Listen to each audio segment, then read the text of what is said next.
Good morning.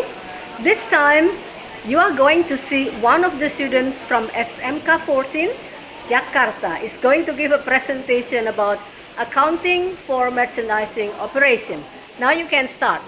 Assalamualaikum warahmatullahi wabarakatuh. Waalaikumsalam The warahmatullahi Honorable wabarakatuh. Judges, the distinguished principals and teachers of Vocational High School of Province of Jakarta, the dearest committee and participant of this program, good morning all. Good morning. First of all, let us thanks to Allah for the blessing and the guidance so that we can meet each other in a very special moment, competition among vocational high school students of Jakarta 2016. Before I begin my presentation today, let me introduce myself. My name is Inowidia Andani. I am participant number 1. On this bright morning, I would like to thanks for the opportunity that has been given to me to deliver a presentation about accounting for merchandising operation. Before we going to the next slide, do you know about Hypermart, Carrefour, or Giant? Yes, we know.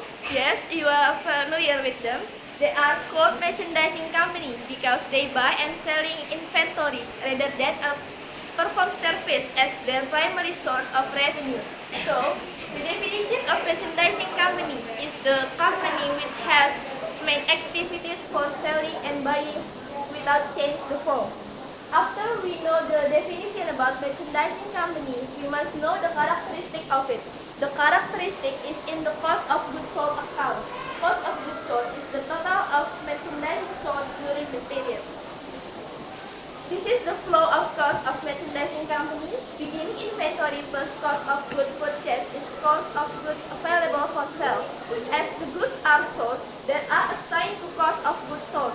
And for the goods that are not sold in the end of the counting period, we present ending inventory. There are two systems to account for inventory. There are perpetual and periodic system. In the perpetual system, the companies keep detailed records for the cost of its inventory purchase and sales, and determine cost of goods sold each time the sales occurs. And in the periodic system, the companies doesn't keep detailed records for the goods on hand during the period, and determine cost of goods sold only at the end of the period. The sales agreement should indicate who, the seller or the buyer, is to pay for the transportation goods to the buyer's place. The freight terms are expressed FOB shipping point and FOB destination. In FOB shipping point, the seller place the goods FOB the transportation and the buyer pays the freight. And when we use FOB destination, the seller place the goods to the buyer's place and the seller pays the freight. When the seller pays the freight, it will usually establish a higher invoice to cover shipping expense. This is the journal for purchase transaction. When we purchase on credit, the different both of method is on the debit side. When we use perpetual on debit is inventory and in the periodic use purchase. And when we pay the freight, the difference is on the freight is on the debit side. In the perpetual we use cost of goods sold and in the periodic we use freight in. And when we return the purchase, the difference is on credit side. In the perpetual we use cost of goods when in the perpetual we use inventory and in the periodic we use purchase return. And when we pay with a discount, the difference is on the credit side. In the perpetual we use cost of goods sold and in the periodic we use purchase discount. And this is the journal for sales transaction. When we sell on credit, in the perpetual method, we have to make two records of journal. The first is sales transaction and the second is determine cost of goods sold. And in the periodic, we just have to make one record.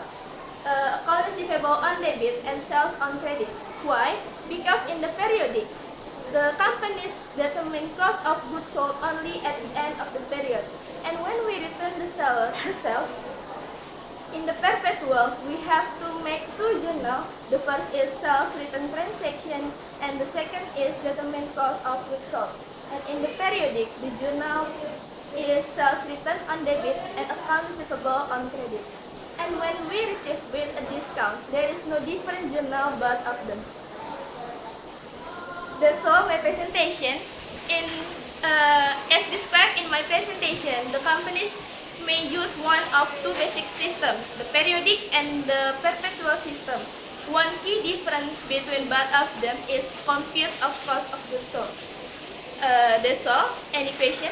Okay, thank you very much. There will be some questions. Ibu, would you please give a questions? Yes. Okay, participant number 1, I have one question for you. Please give us an example for recording entries to record the FOB shipping point and FOB destination point if you are as a seller.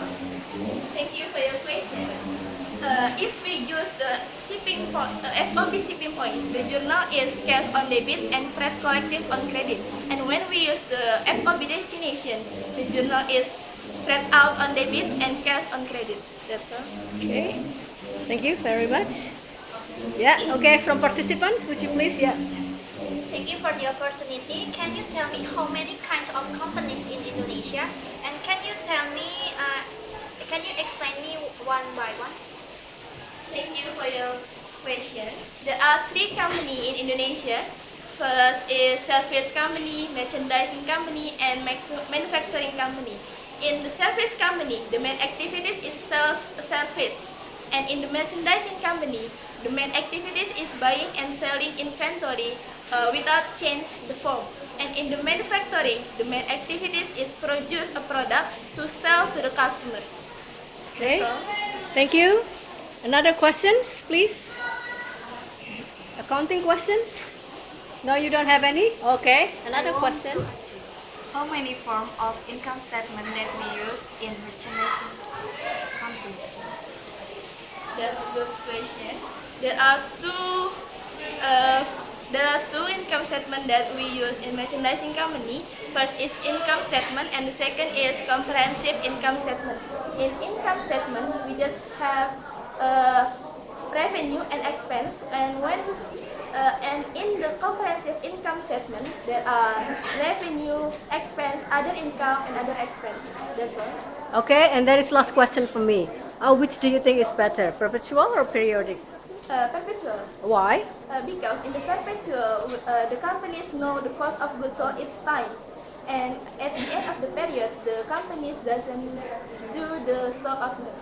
Okay, yeah. Thank you very much. Close your presentation, please. Thank you for your kind attention.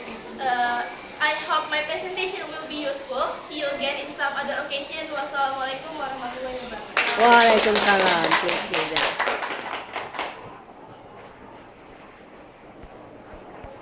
Okay.